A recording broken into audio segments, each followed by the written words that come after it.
Joining me now to discuss this is an African affairs analyst, Ademola Oshodi. Thank you for joining us on TVC News this hour. Well, it's 10 years since the Arab Spring Revolution. Would you say that the conditions that started the uprising have faded? Thank you.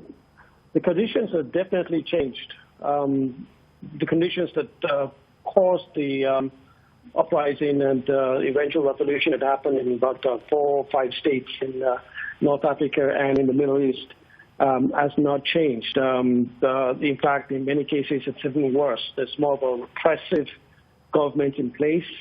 There's more anarchy. There's more failed states in many of these countries that started the revolution. And their states, their situation is more dire. There's refugees, there's COVID, there's falling oil prices. It just goes on. So many situation is, things are basically worse than it was 10 years for them. All right. So how exactly should this protest have been approached in order to achieve results? It's hard. Everybody wants a more inclusive and freer society. That is really the social contract between the citizenry and the leaders, the rulers of the country. The agreement is for the government to provide basic amenities and security and an enable environment for people to prosper, while the citizens are also to provide, an environment whereby the government will be able to do what it's supposed to do and everything will go well democratically. But the only way, I think, for them to do right is to actually build institutions, more, schools, education, and also have strong institutions, the courts, the security agencies, have a freer press, a more oppressive, worship centers, mosques, things like that.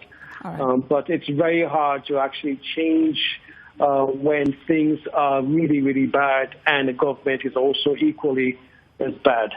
All right. Well, the Arab Spring seemed to give impetus to protests and protesters in different countries across the world. And social media has actually been tagged a great tool towards driving this force, helping more people collaborate on these protests. Going forward now, what would you suggest or advise towards achieving a saner climate, a saner society, really? Well, it's back to that again. It's more building institutions. Institutions did not have to be, building institutions is an evolutionary process. The government doesn't have to sit down there and ensure things are built. So civil society, it plays a big role. The youth movement, the courts, individual people of merit and principles stand up and say, look, this is how society should run. So even if the government pushes back, civil society and groups will also push forward and say we deserve a better society. And in a slow process, things will get better. That is really the general case. That's what happened in most of these developed countries, as we see. Social media has played a big role and will continue to play a big role. But again, social media can also be abused.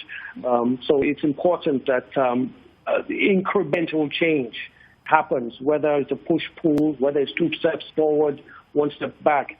All right. It's important that movement is done slowly and carefully. All right. Ademola Oshodi, African affairs analyst, thank you for sharing your thoughts with us at this time. Thank you.